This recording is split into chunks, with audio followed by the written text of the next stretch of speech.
Assalamualaikum, salam sejahtera. Inilah fokus minggu depan. Kami meneliti dan juga melihat apa yang bakal menjadi tumpuan sepanjang minggu akan datang.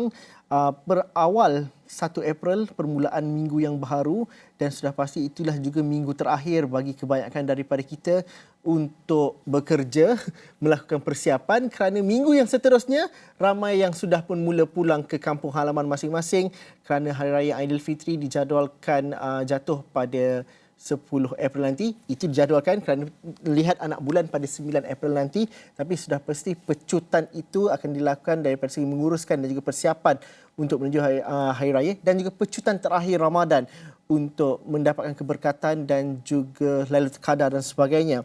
Tapi dalam pada itu, hal-hal yang berkaitan dengan keharmonian dan juga bagaimana kita mengekang ekstremisme dan juga pelampau itu menjadi satu tuntutan kita dalam negara pada hari ini. Kerana dalam aspek ini saya ingin melihat kepada apa yang berlaku dan juga situasi yang berlaku baru-baru ini, di mana ada beberapa insiden insiden melempar bola api yang ditujukan kepada dua kedai serba nikah yang berlaku di Kuantan, dan satu lagi peristiwa yang berlaku di satu lagi negeri lain, dan ini menuntut perhatian kita semua supaya bagaimana kita nak mengekang bahawa hal yang seperti ini dapat diuruskan dengan sebaik mungkin. Ini bertitik tolak daripada apa yang berlaku di awal Ramadan yang berkaitan dengan stokin kalimah Allah dan sebagainya. Sudah pasti ini menguji keharmonian dan juga perpaduan dalam negara kita. Dan dalam aspek itu, semua pihak semalam, khususnya daripada institusi diraja, daripada Kebawah Duli Yang Maha Mulia Sultan Pahang, sehinggalah kepada Perdana Menteri, sehinggalah kepada parti politik, mengingatkan semula supaya kita sama-sama membendung dan tidak melihat bahawa isu keharmonian dan juga ketenangan kaum itu sebagai satu perkara yang boleh digadai atau boleh dipermainkan, dan justru bagaimana kita mengekang dan juga membendung hal-hal yang berkaitan dengan ekstremisme ini. Dan hari ini juga Menteri Perpaduan YB Aaron Agudagang juga mengeluarkan kenyataan bahawa semua pihak diingatkan supaya berhati-hati dalam mengeluarkan sebarang kenyataan atau mengambil sebarang tindakan yang boleh menyentuh sensitiviti agama dan kaum. Di mana Dato' Aaron Agudagang dalam hantaran di platform X berkata rukun negara adalah prinsip asas yang sepatutnya menjadi panduan serta pembinaan serta pemeliharaan keharmonian di Malaysia.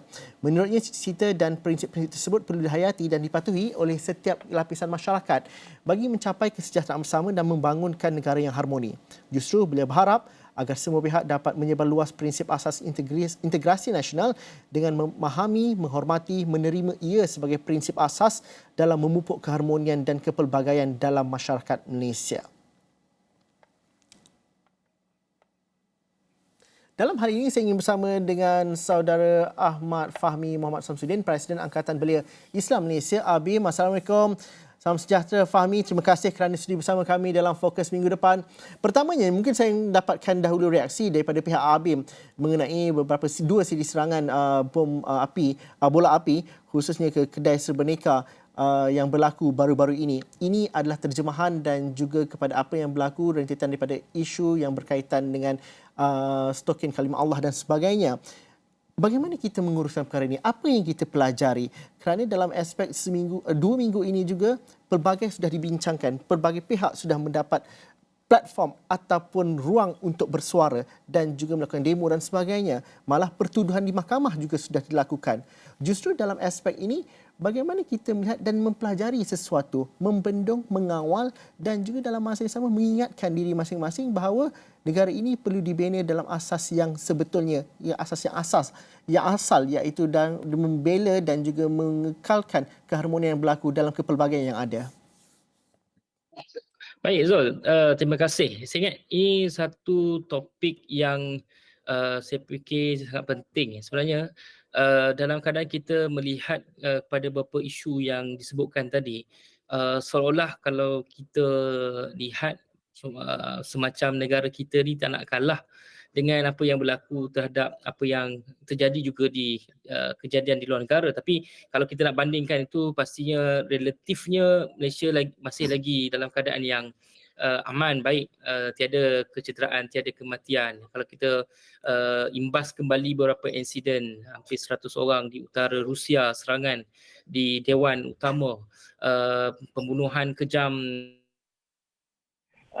insiden-insiden lain ini antara lain juga Insiden-insiden dalam lain keadaan ini antara lain juga dalam bulan yang mana kita mana kata kita terhimbau dengan sejarah peperangan ni, dia secara tak langsung bagi saya memberikan satu spillover ataupun satu pendekatan yang walaupun tiada kaitan secara umum khusus, tetapi kita nampak bahawa trend dan juga peristiwa ke arah itu semakin menjadi. Termasuk juga saya ingat terbaru bila disebutkan tahanan seorang rejim Mossad yang berada di Malaysia menggunakan pasport asing datang ke sini. Jadi kita lihat bahawasanya adakah Malaysia akan menjadi satu lagi destinasi ataupun lokaliti yang akan menjadi tumpuan umum.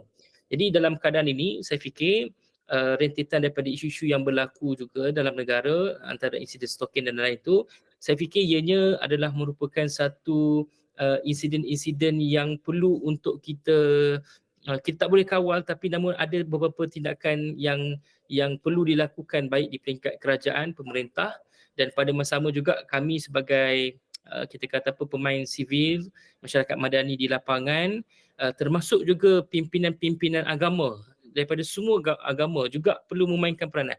So bila kita sebut perkara ni, saya fikir peranan semua orang hari ni kita perlu melawan naratif bahawasanya kita ni bukannya kelompok minoriti.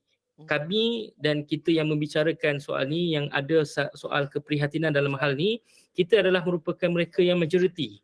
Jadi bagaimana kita nak melawan naratif minoriti yang akhirnya bila mereka melakukan satu tindakan-tindakan yang provokatif, tindakan-tindakan yang kita fikir apa hasil yang diorang buat, apa yang diorang nak sebenarnya, mereka ni adalah kelompok minoriti yang kita kena lawan.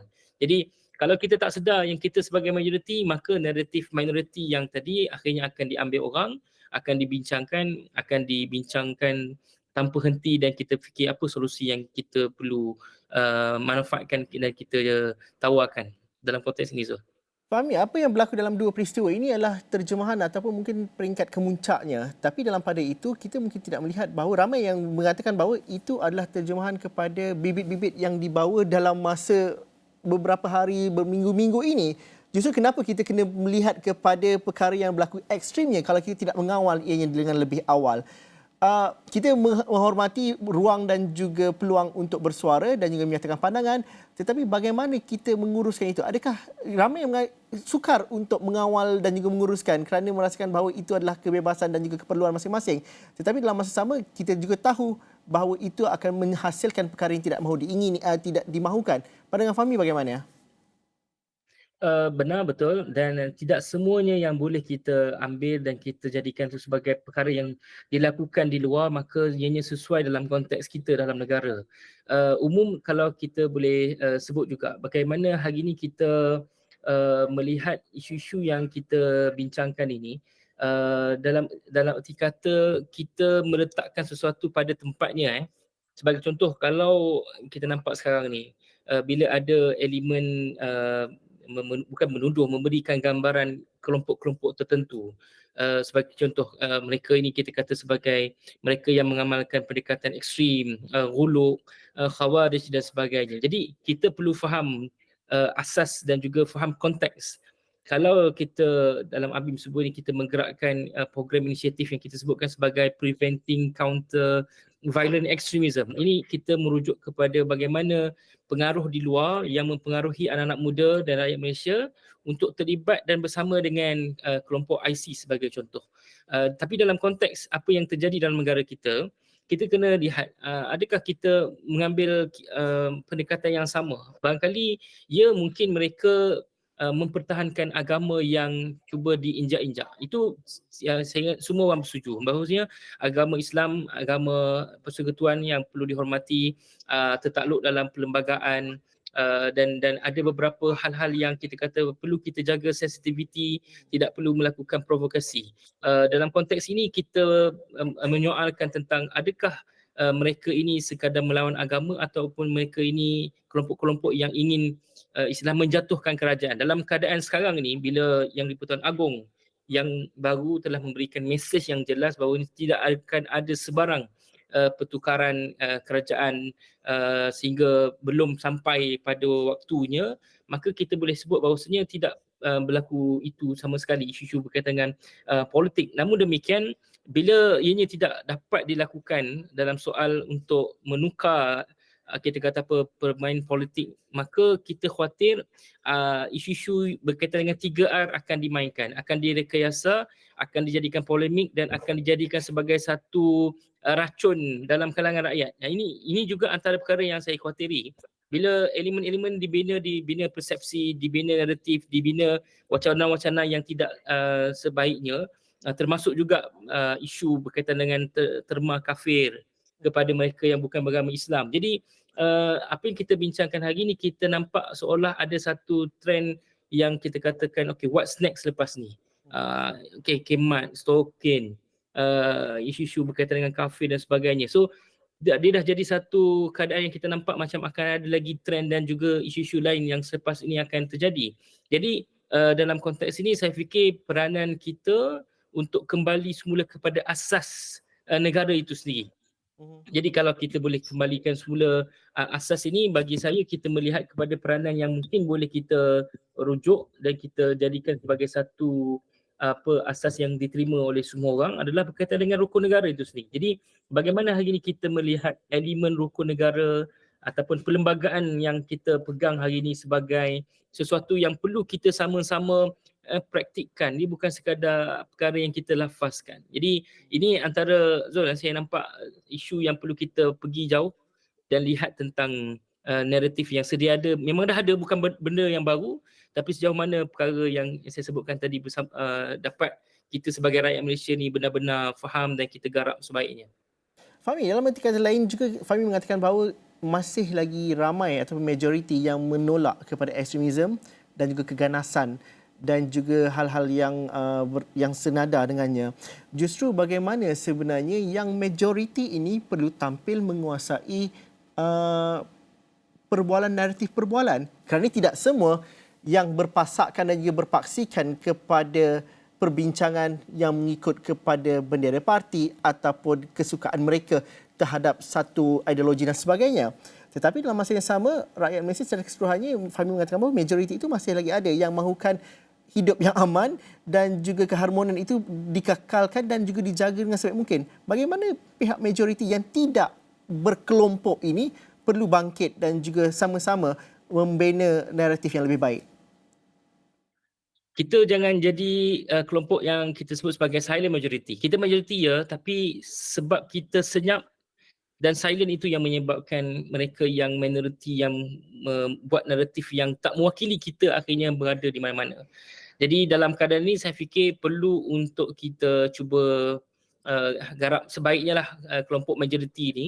Saya ambil contoh bila mana kita dalam masa Ramadan yang berbaki ni, kita nak panggil kawan-kawan kita daripada pelbagai agama sebagai contoh. Datang bersama dengan kita jemput mereka buka puasa sekali, kita bincang, kita tengok apa jalan ke depan, peranan-peranan yang perlu dimainkan oleh pimpinan agama. Dia bukan lagi kita kata hanya mewakili agama Islam semata-mata, tapi kalau kita boleh panggil mereka ni untuk kita cuba manfaatkan. Contoh kan, kalau kita dalam konteks agama Islam selalu ditimbulkan tentang soal bagaimana peranan khutbah Jumaat sebagai elemen untuk memberikan mesej kepada massa.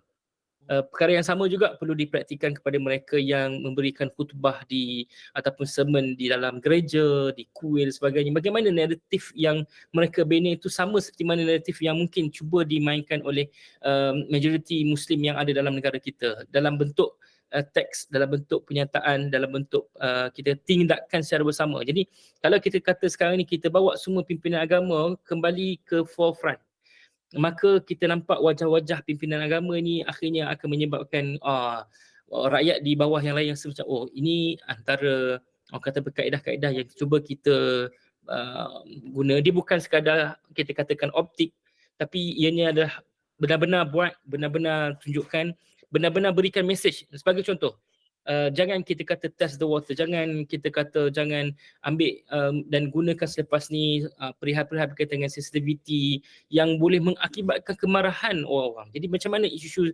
sensitivity ni perlu kita jaga sebaiknya, bagaimana kita nak memastikan ahli-ahli kita, penganut-penganut agama kita faham tentang isu-isu sensitif ni. Jadi saya rasa keadaan ini yang bersifat praktikal yang kita boleh lakukan, dan penting, saya fikir di peringkat pimpinan politik, kalau kita nak arahkan, memang kita kata ada political mileage, tapi yang saya ambil naratif ini hari ini adalah bagaimana hari ini kita nak minta supaya pimpinan agama ni untuk ke depan, dan bukan lagi berada di belakang tabir, sekadar berada dalam konteks mereka di tempat-tempat kita untuk mengamalkan agama masing-masing. Tapi mereka ini, kita bawa mereka ke depan untuk bersama-sama, kita nampak real, dan perbincangan itu juga real, dan come out dengan satu solusi yang bersifat praktikal untuk manfaat rakyat Malaysia. Sampaikan salam Aidilfitri anda kepada sanak saudara dan rakan taulan dalam format video pendek atau teks ucapan. Salam lebaran kreatif anda akan kami siarkan di platform Astro Awani sepanjang Ramadan sehingga awal Syawal. Email ucapan anda ke lebaranawani@astro.com.my.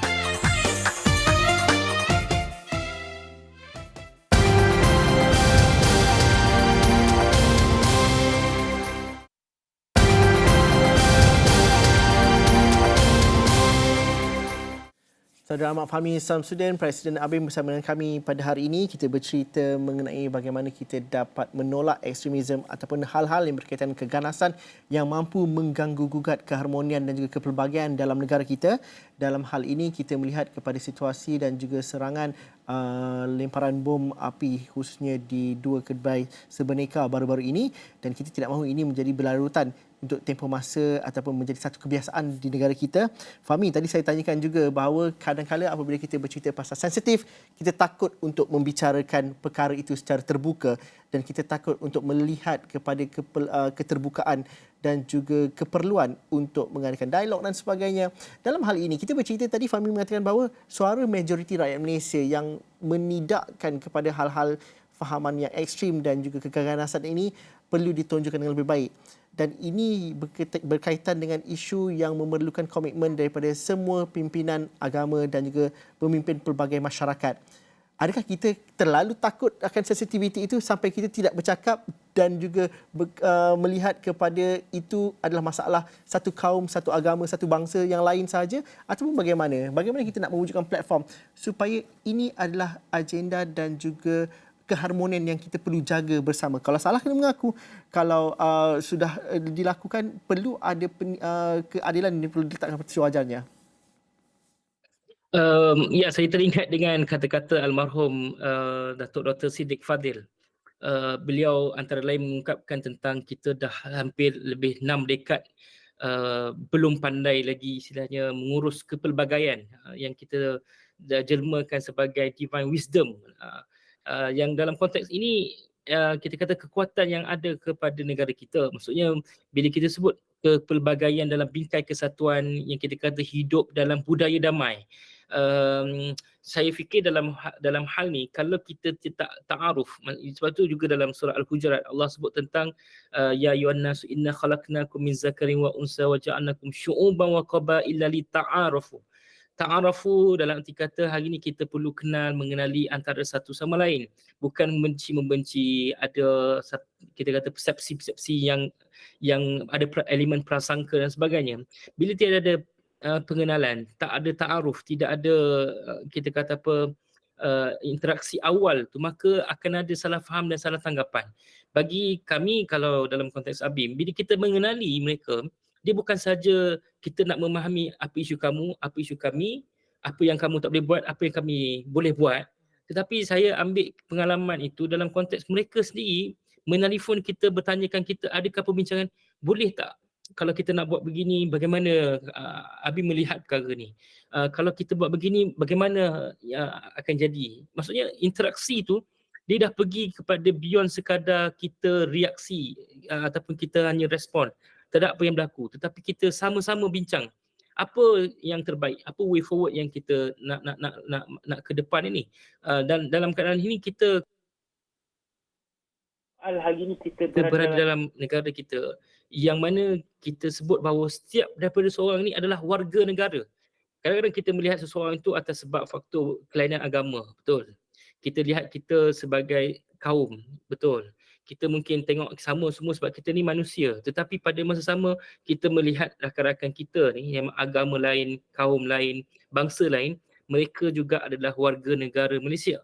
Warga negara dalam konteks ni punyai tanggungjawab dan peranan sama seperti mana yang saya ada, mempertahankan negara, mengundi, bayar cukai dan sebagainya. So kalau kita ambil asas yang ini, maka kita sebut tentang bagaimana kita nak ambil pendekatan ta'ayush ataupun coexistence, yang mana walaupun berbeza, tetapi kita memahami tentang kepelbagaian ini. Jadi saya fikir jalan ke depan dia bukan lagi dalam bentuk diprogramkan ataupun dibuat acara-acara yang disusun sedemikian rupa, kita datang sekadar memeriahkan acara, tetapi bagaimana hari ini saya fikir kita ke depan dalam keadaan kita fikirkan apa yang terbaik yang kita boleh lakukan. Semua pihak dan semua segmen itu ada peranan dalam tempat kerja kita, kejiranan kita, dalam kepimpinan negara, dalam aspek hubungan antara agama. Jadi semua boleh buat perkara yang sama saya fikir mengikut konteks dan keadaan yang ada dalam segmen yang kita ada hari ini. So kalau tak buat, saya fikir satu kerugian kepada kita bila mana kita tak melalui momen-momen penting begini. Satu kita kata kerugian sebagai rakyat Malaysia kalau kita tidak ada pengalaman-pengalaman yang saya sebutkan tadi. Jadi dalam keadaan ini saya fikir perlu untuk kita manfaatkan sebaiknya kekuatan yang ada dalam negara, iaitu kepelbagaian dalam bingkai kesatuan itu sendiri. Fahmi, kita di 10 hari terakhir menuju ke Hari Raya Aidilfitri, tapi itu juga maksudnya kita berada di bulan Ramadan yang penuh dengan keberkatan, dan juga seharusnya Ramadan ini juga mengajar kita banyak hal yang berkaitan dengan mengenali ajaran yang sebenarnya, bagaimana kita menjadi moderate dan juga bagaimana kita menganjurkan kesederhanaan dan juga banyak elemen-elemen untuk kita mendapatkan keberkatan. Justru bagaimana sebenarnya kalau kita lihat social media itu memanglah menjadi satu api penyemarak kepada perkara-perkara yang menimbulkan kemarahan, kebencian. Tapi saya melihat juga semenjak 5 tahun, 10 tahun kebelakangan ini, kita melihat bulan Ramadan juga diraikan oleh mereka yang bukan Islam di negara kita contohnya. Dan itu sepatutnya diangkat dengan lebih baik. Ada banyak video-video vlog yang mereka lakukan yang melihat kepada kepemahaman dan juga cara mereka untuk memahami kepelbagaian dan juga kesucian agama Islam dan juga bulan Ramadan khususnya.